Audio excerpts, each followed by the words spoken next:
Hey, I'm live right here, having a great time in my basement with some film rolls that I found very recently. When I say recently, within the last 10 years. My light's a little bright here. So yeah, that's what's going on there. I'm going to start some film here. Maybe some people will join me, maybe some people won't. But the really awesome thing is we can look back at this at any time, anywhere, while you're doing anything and kind of reminisce about the way things were back in the day with the 1975 Phillies. Obviously, this film was made in 1976. So, 75, 16 millimeter full roll, probably about 10 to 15 minutes worth of good stuff I have behind me. You can kind of see right there. I have another 9 rolls of film from the 70s, including football games.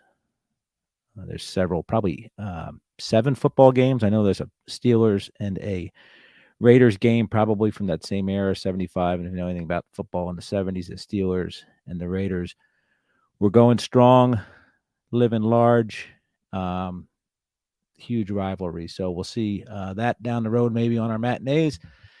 Also, a film loop from the 1975 Ryder Cup golf tournament match extravaganza. I'm not quite sure about any golfers back then. I assume Nicholas and Palmer and Tom Watson and people like that were playing in the Ryder Cup back then. Don't know. Maybe I'll brush up on it.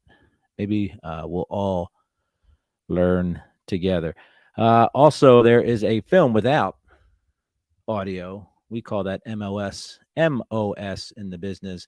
Minus optical strip is what they think that stands for. That means there's no sound. So, but that is from the Great Adventure Amusement Park, Exit 7A in Jackson, New Jersey. Yes, they had to build a turnpike exit just for Great Adventure 7A. So if you're driving up and down the Jersey Turnpike, you wonder why there's a 7A. Thank you, Great Adventure. We'll look at that. There's Great Adventure was a pretty incredible amusement park for those in the Northeast, kind of situated between Philly and New York. They had a safari park where you could drive through, get your vinyl roof ripped off by ostriches and emus and baboons, antennas gone, all that fun stuff. Also had some great rides. One of the first, if not the first, loop roller coasters in the States. And then there was a horrible tragedy there in, I believe, the 80s. Yeah, I believe in the 80s we had some a fire inside of the haunted house. So maybe we can talk about that when we get to that video. But anyway, let's look at hey Vic, what's up, man? We're gonna watch some films. And Vic, if you love your Cubs, you got to watch this with me. There's some hardcore Wrigley Field action going on later on in this film. So probably about 5 to 10 minutes in, you'll love it. So I'm going to start. That way you and I can watch this, Vic. I'm going to bring up my Phillies cam. What's this? It's going to be loud, but let's see what we have going on here, okay? Philadelphia began 1975 with the highest hopes in a decade. For showman Bill Giles, the question was how to top his opening acts the previous year. The answer required 424 feet of steel-reinforced cable. On this cable would ride Psycho Man. So that's Bill Giles, general manager of the world champion 1980 Phillies, there for a long time. Fun stuff. We have Psycho Man and Psycho Girl coming in to drop the first ball here. This thing could hold up an elephant. Psycho Man ain't got no worries at all. And we're going to have a security man with the walkie-talkie with the girl. What time are they coming in the dress? 6 o'clock. We play by ear. We go up and down, and then you do the little routine, you know? Do a little routine, and if it looks good, if your hands are not too cold or it's not too cold, we do the revolve. If not, we just drop the ball. If a girl falls with the ball, will you catch her? Boone's going to catch the ball. You catch the girl. That's Danny Ozark. Rolly Carpenter owned the Phillies, gentleman with the black glasses and black hair. So Psycho Man is going to drop-off cycle assistant, and we're going to drop the ball here. It's going to be awesome. Do your acts and relax. There's no difference than anywhere else. Just a couple of feet higher.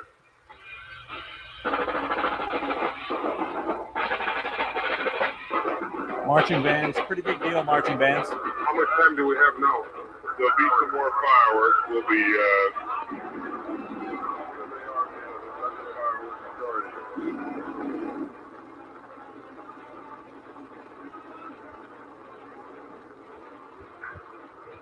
I wish you'd hurry up before I change my mind. Cycle Man getting nervous. Cycle Man very nervous at this point. So suspended upon high up in the upper deck of Veterans Stadium, we have Cycle Man's cable, Cycle Girl on the cycle trapeze, preparing to make cycle history here. There's Steve Carlton. He's from Mars. Nuns, Mafia, we got it all here in Philadelphia. Tension's building, everybody. There goes Cycle Man. Pure gasoline guzzling cyclage. Steve Carlton loves it. Thinks it's the mothership coming back to get him. Cycle Girl. Where is she holding the ball right now? We don't know.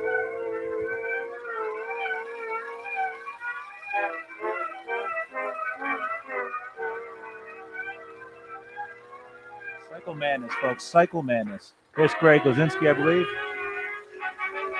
The 1975 Philadelphia Phillies.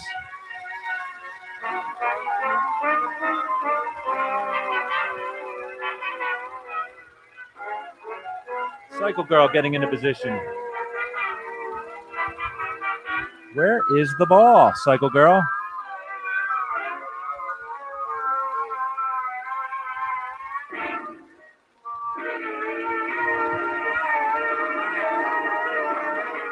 There's the ball, folks.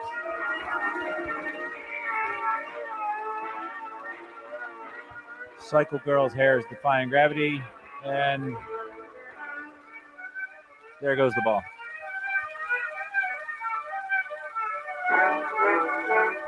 Bob Boone is charged with a pass ball here. Like its opening, the Philadelphia season would be one of spectacular success and equally spectacular failure.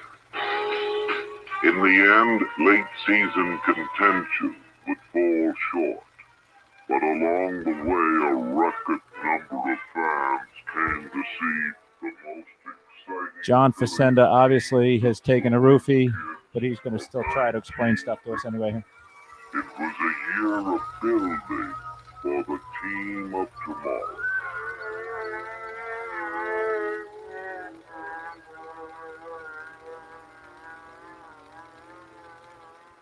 I believe the audio will get better here, folks. Philadelphia fans greeted the season with less than guarded optimism as an eager team took the field behind the 10-20-30 clock. There's Boa. We saw Tommy Hutton there. Look at that. Michael Jack Schmidt patrolling third base, the greatest third baseman of all time. Dave Cash at second base before he would be traded. Larry Boa short again. I think Ollie Brown was the first baseman. Maybe I'm wrong. There's Michael Jack. Dick Allen might have been your first baseman, folks. Boa, that's the first year the Phillies wore the white cleats, by the way.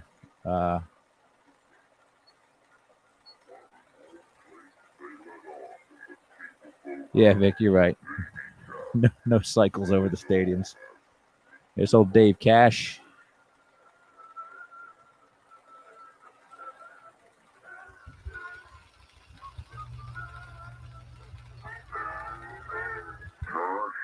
Projector's a little wonky, so our audio is a little bit off until the film reel gets smaller. There's Boa chilling on the dugout bench. There we go. And Boa believed. In spring training, the improvement was dramatic. He's his biggest enemy. You know, he'll hit a couple balls bad, and now he wants to make a big adjustment. Well, I was talking to him in the outfield a little bit, and he said he couldn't keep his hands back, so I told him to keep his shoulder down. You know, when you keep his shoulder down, then you know where in the world your hands will come through. Yeah, now he's got to just try to stay the same all the time without making a change. Oh, he keeps swinging good now. He's getting stronger in his hand. Boa was indeed stronger in his hand. The former Punch and Judy hitter now ripped the ball with authority, and his average jumped over 300 for the first time in his big league career. Cash set the standard, but soon Boa could only study from afar. A broken thumb stopped Boa's hot hand. All he could do now was wait and worry. But when it came time to pick up the stick, number 10 went right back to stinging the ball. Boa and Cash. All right, we lost John Facenda again. Smitty.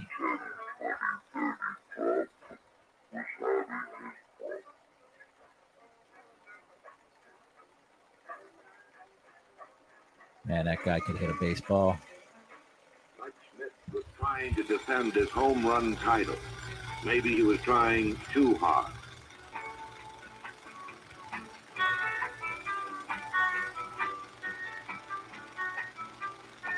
But even in the depths of a horrible slump, Schmidt kept his cool. He continued to play solid third base while waiting for that sweet stroke of 74 to return. Even with Schmidt not hitting, the Phillies could generate plenty of offense. Reserves like Tommy Hutton contributed to an attack that outscored every team in baseball except the Cincinnati Reds. Tommy Hutton, he would go to Montreal as well, possibly other National League teams. There's Steve from Mars, had an off year, I believe, in 75 or 74 maybe. All World in 72, obviously. Jim Lonborg, formerly of the Boston Red Sox. Don't know who that is. Don't care who that is. Larry Christensen. He would win 19 games for the Phillies a few years later. Got a ring, 1980. Man, I wish I could still pull that haircut off.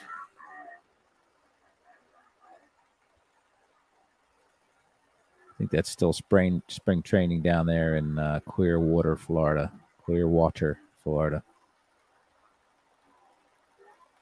Get rid of myself on screen here.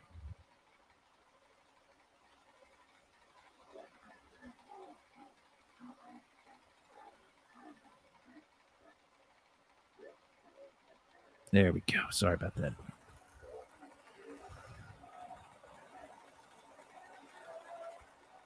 Tommy Underwood.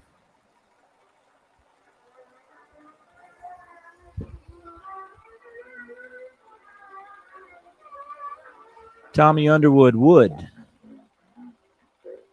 win 14 games in 1975.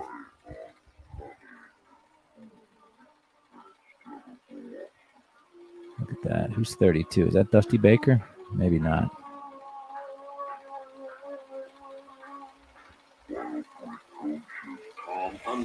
There we go. Back to John Facenda. First big league start.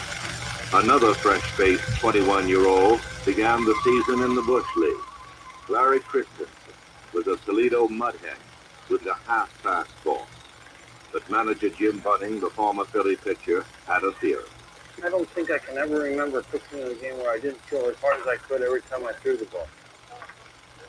I mean, on a curveball or something, it's a little different stuff, but I mean on a slider and fastball. It's got to be that kind of pitch. Hall of Famer Jim Bunning there. Yeah, do you concentrate on throwing the ball hard? Throw it hard. Throw it hard. You're walking guys with less than your good stuff, so walk them with your good stuff. If you're going to walk anybody. And the same when you get into a tight jam. Make them beat you with your best. Now I want you to throw the ball as hard as you can throw it. I mean, as hard as you can throw the ball. not thinking about where it's going or anything. Hard as you can. That's it. That's about 2 yards quicker than you've thrown in the game. That's it. We'll find that fastball. With Bunning's help, the minor league midway was soon left behind. Kristen came back to the big leagues and airmailed the news. His fastball had returned with him, the kind of nasty heat that overmatches any hitter.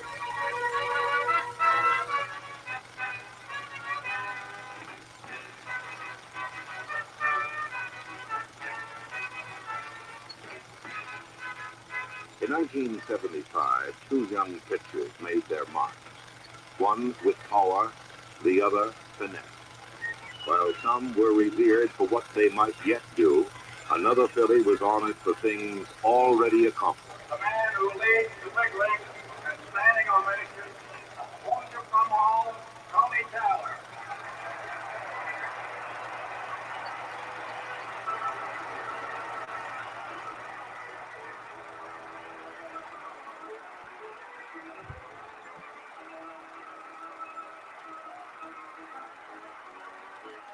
After 18 seasons of proud big league service, Tony Taylor finally had his day.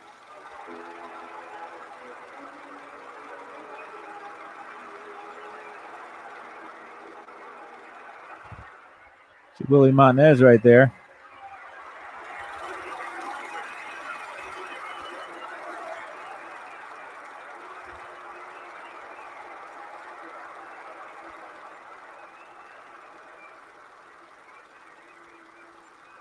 Tonight, it's Tony Taylor night. I can see it every time they Philadelphia. It's Tony Taylor night. And I love L.O.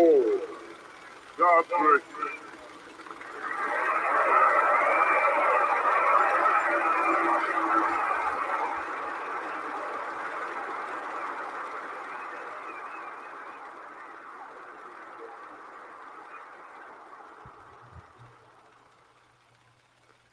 The Phillies were still missing one bullpen, so General Manager Paul Owens dug one up. Tom Hilgendorf came in a trade for a minor leaguer. Gene Garber was a waiver fine with a wicked sidearm. And Tug McGraw brought his screwball down from New York City.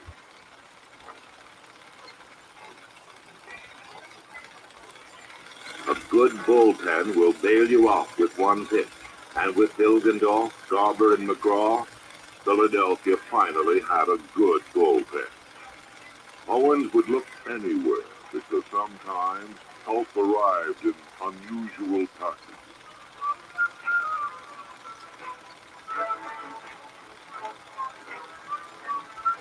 Blakey J. Johnstone had worn out his welcome in several cities, but Owens had given him another chance to display his unique batting style.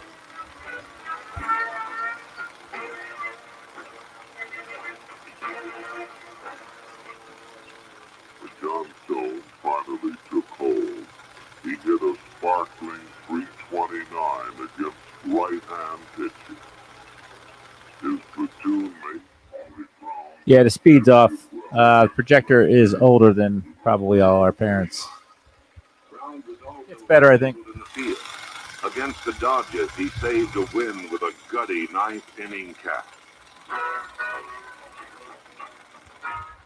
Hey, doing, Mark?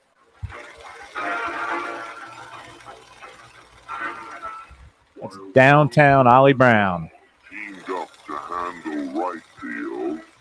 Newcomer Gary Maddox covered center all by himself.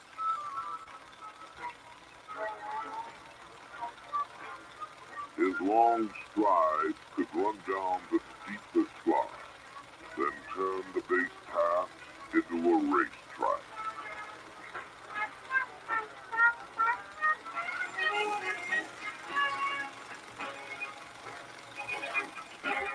Wish I had your dad's projector too. But Owen's biggest trade in '75 was a homecoming. Richard Anthony Allen was back to try again. How do I feel about this team? Well, I'm here to try to help.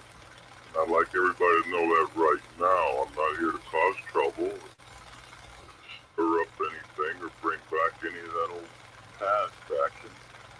I'm here to make a contribution. I'm not anticipating any kind of trouble, really. I've learned a lot through my journeys as I left here. There's about that much difference between a man and a boy. I like to think I've grown up with it. No miles, no type. I think they ever winning, right? It's a lot like watching Doc Ellis's LSD no-hitter.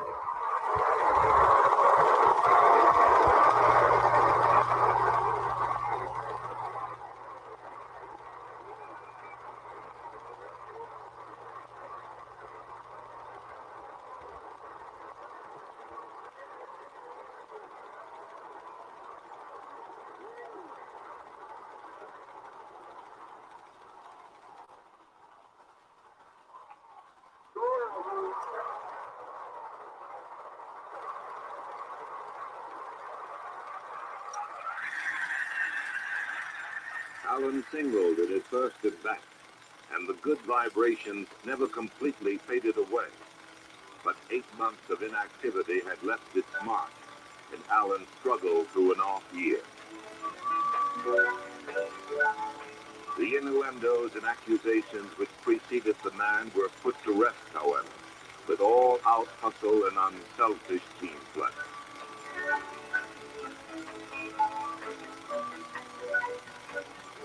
Ironically, Allen's biggest contribution to the '75 Phillies was attitude, and the man he benefited most was an emerging superstar named Greg Luzinski. The legs of a pulling guard, the upper body of a weightlifter.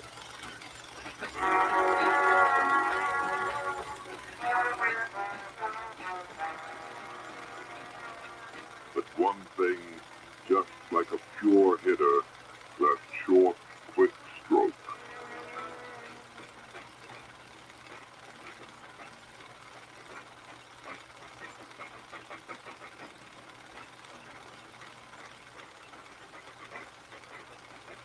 The power generated in that compact ball just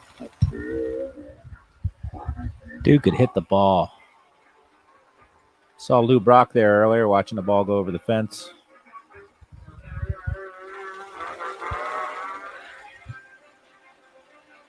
And we had fountains in center field back then, too. He wore a solemn mask. He just came to work and did his job.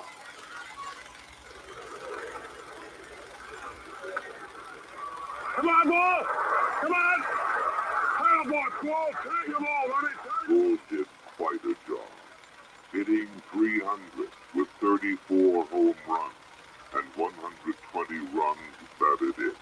The first Philly to lead the big leagues in RBIs since 1915. Overcast skies tonight, and the crowd on hand expected to be around 30. Folks, this is the best broadcasting team ever, Richie Ashburn and Harry Cowles. None better.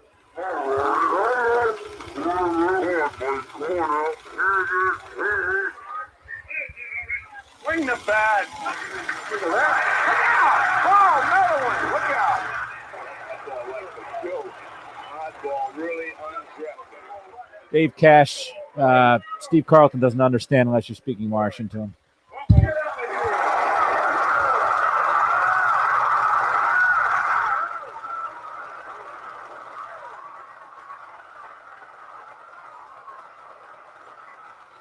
Drive to right field. Johnstone, a long run, makes the running catch nicely. Rifles to first base, double play. Great play by Jake Johnstone. The team was at its best in Red Pinstripe. Mike Smith overcoming a slow start to once again lead the majors in home runs. It was a year of great plays at the best. Reserves Terry Harmon and Mike Anderson filled in with style. Gary Maddox tore around bases like a startled greyhound. Under the warm glow of hometown acceptance, the team played like a champion. But against strange backdrops, the atmosphere changed. On the road, affection. Here we go. Wrigley faithful here. We got to hear this. Hold on a sec.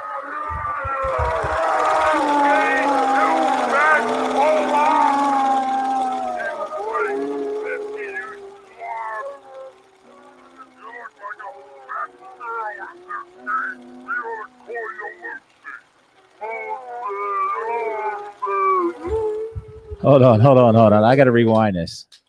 Real quick here. This is where it gets real good for Greg Luzinski, Chicago. Let's see if I can get him to. Hold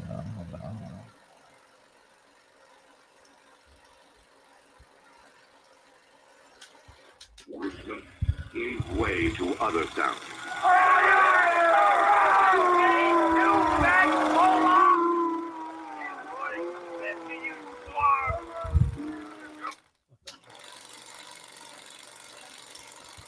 Hold on.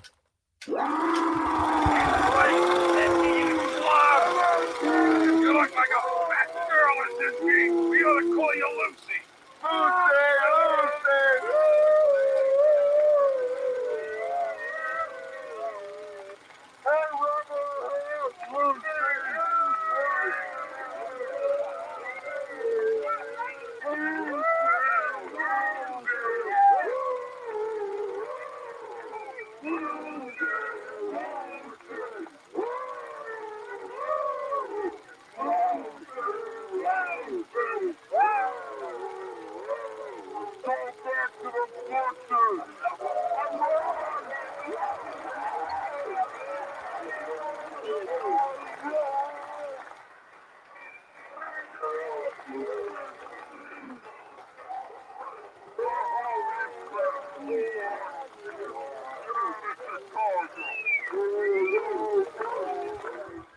I don't know if they realized in Wrigley that Luzinski was from Chicago. The road is a fact of life for every play. 5 cities in 12 days. 5 tons of equipment to be loaded And unloaded 30 times. Another plane to another bus to another city. Each stadium has a different feel. New sights and sounds to take some getting used to. In Los Angeles, it might be Hollywood Star Night. A chance to mingle with the greats and near greats. Got McHale's Navy. We got Ted Knight, Walter Matthau.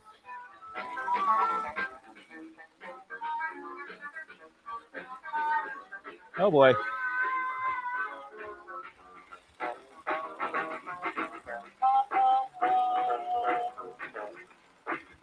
Bob Newhart. A picture or two. Jerry Lewis. Oh, there's just something so exciting about this show world. Remember that Eepus ball, Billy? What Eepus? Brad Bethune. Oh, the Eepus ball. Eepus, you don't give it to me, I'm going to hit you. I want to play, Coach. I want to play. Come on, Coach. Come on. I think that's Ron Jeremy. The Hudson Brothers.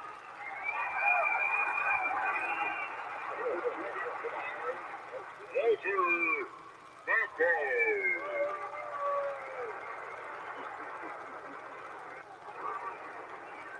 In 1975, the road had a few laughs, but Dude runs faster than Wander Franco, I guarantee you. When the uniforms turned powder blue, the edge dropped off, and the sweet smell of success turned sour.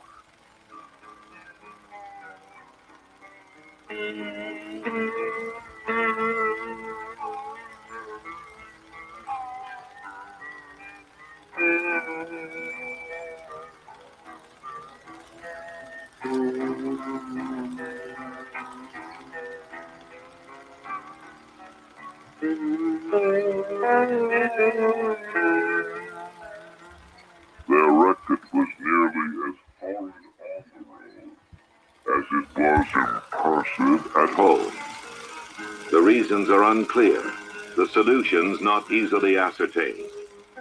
Perhaps the answers can be found by looking back 25 years to another Phillies team.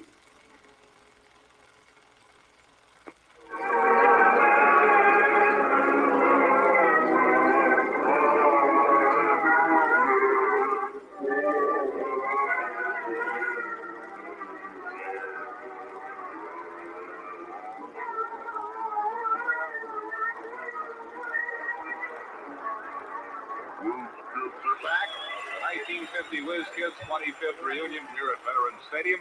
What game stands out in your mind in 1950? The last one, Harry. It was the one that won it in the last when Whitey threw the guy Abrams out at home and then Sisler hit the home run. But when you see all the guys, you keep thinking of something they all did. Robbie, we have one guy who contributed absolutely nothing, and he's sitting over there behind you. What's your capital? Let me get it. What's wrong with your father's memory there? Father's memory was playing with fellas like Robin Roberts, Richie Ashburn, and I put him right in the World Series. Just let him know with me, I put him right in. Harry Bushy was our resident card player. He took us all. I used to like to pray for rain, and then we get up in the hotel room and show him how to play chords. What are you doing now, Flippy? I'm in a pest control bed down New Orleans, Louisiana.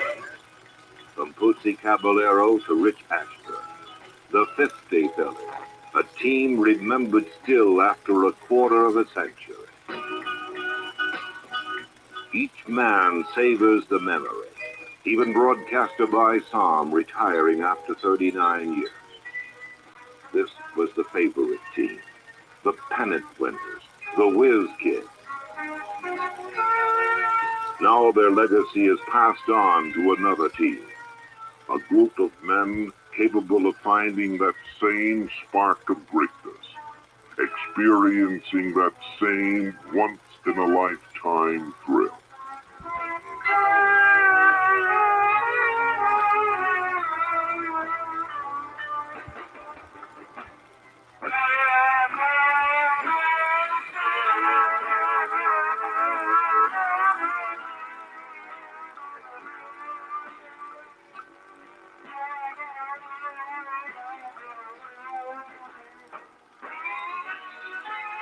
Second place finish capped the finest Philly season since '64.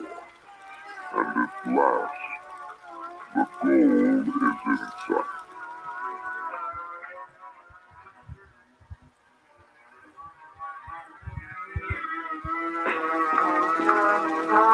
A pitching staff of improving youth and proven veterans. The first double play combination to hit over 300 in 27 years.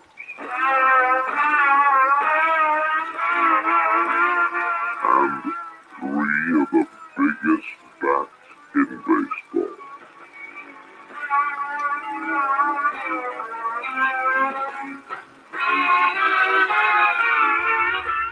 There goes Lucy.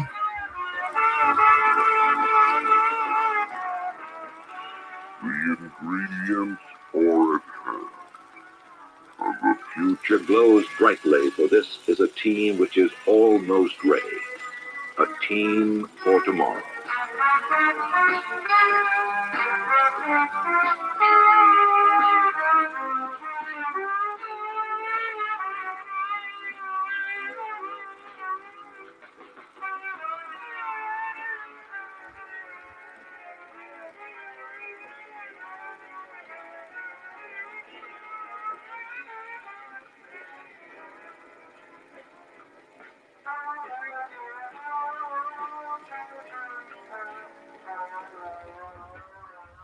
Steve Sable, NFL Films, of course.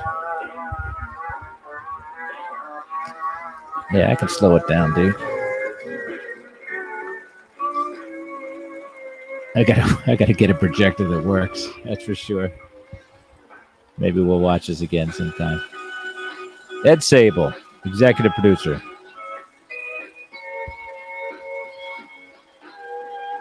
NFL Films located, started in Philadelphia, located across the river. There you go, NFL Films. All right, so that's that. That's our first film night. It's a matinee. I think it did the trick there. I'll try to get this projector cleaned up a little bit. It's an oldie, that's for sure. And for those who might be younger, Zach and or Porter, this is how we used to watch media in school back in the day, back in the 70s. They'd wheel the card out. You'd beg the teacher to let you put the film into the projector and run the projector. That was a pretty big deal. So that's probably why I can't hear now, because I sat next to a projector all throughout elementary school with my hand on the button. So that's that. Don't forget to not like, don't forget to not subscribe, and all that fun stuff. We'll see you next time here on The Big Matinee. Later, Gator.